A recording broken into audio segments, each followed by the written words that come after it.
In 1977, Marvel Comics published a comic book which featured Kiss as superheroes fighting the Fantastic Four villain Doctor Doom.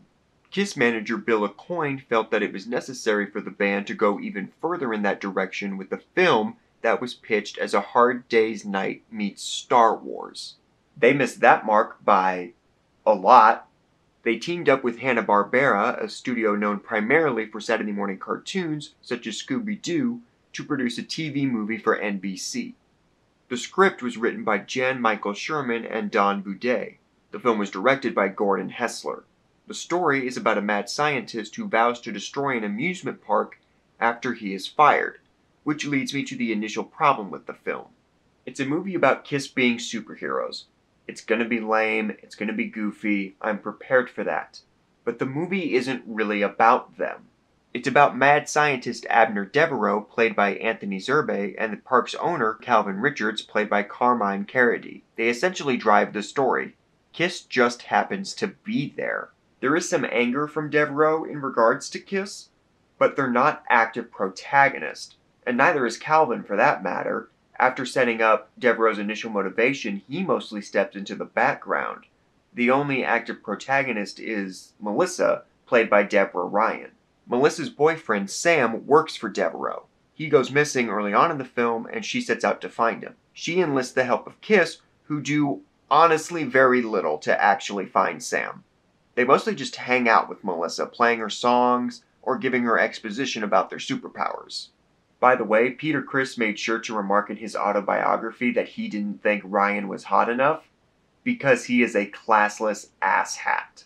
Devereaux really has to drive what little plot there is, which is a problem for me.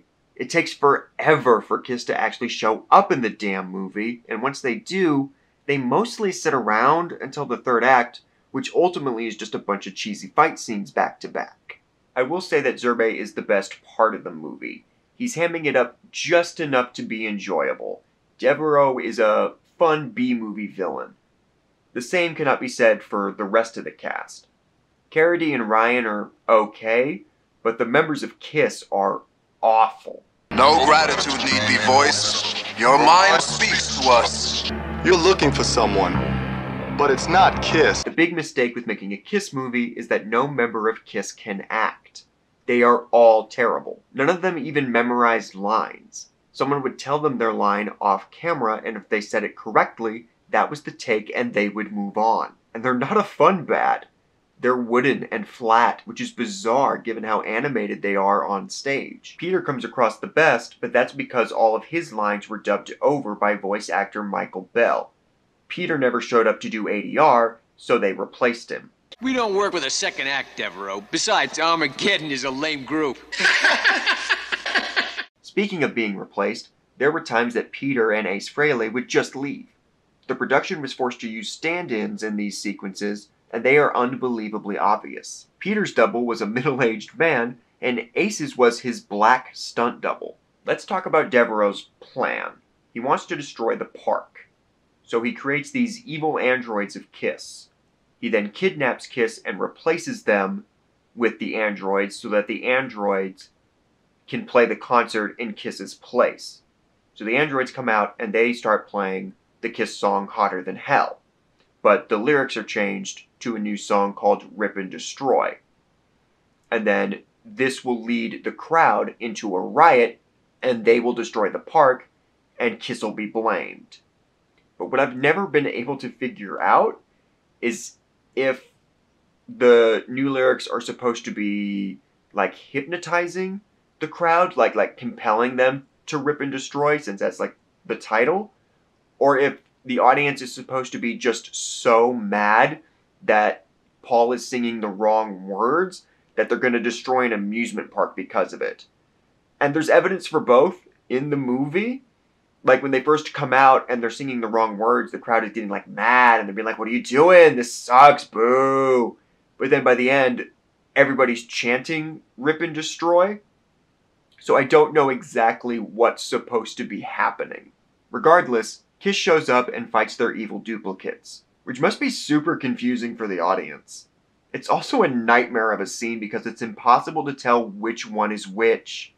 The stunt doubles are embarrassingly obvious, but they constantly switch. Sometimes the stunt double is the real member of KISS, and sometimes they're the android. It's impossible to keep track. KISS had other costumes.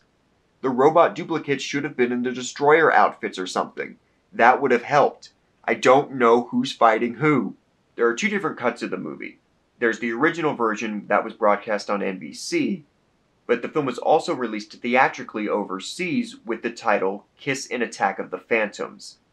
In the theatrical version, the music is slightly different, scenes are rearranged, and the effects are slightly better?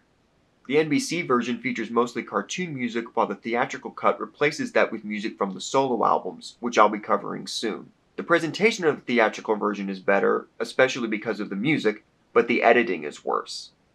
Either way, the story makes no sense, but certain sequences have a better flow in the NBC version. Additionally, most of Ace's dialogue was cut from the theatrical version. In terms of positives, I think the movie looks great. The transfer of the theatrical version done for the Kissology Volume 2 DVD looks really great. And the highlights of the entire film are the concert sequences. As a fan, I love that there is such great footage of the band performing from this time. I love the concert footage, and it makes the movie worth watching for me. Gene Simmons and Paul Stanley were pretty embarrassed by this movie, to the point that employees of KISS weren't allowed to mention it in their presence. Ace has a better sense of humor about it. It's a silly B-movie. It's corny and lame, but it works for me. A lot of that is childhood nostalgia. I grew up watching this on VHS until my sister recorded over my copy with the Beetlejuice cartoon. I think the movie is adorable, and I always have fun watching its nonsense unfold. Gene's brother was an only child. Easy, Catman. They are serious. And they've got guns.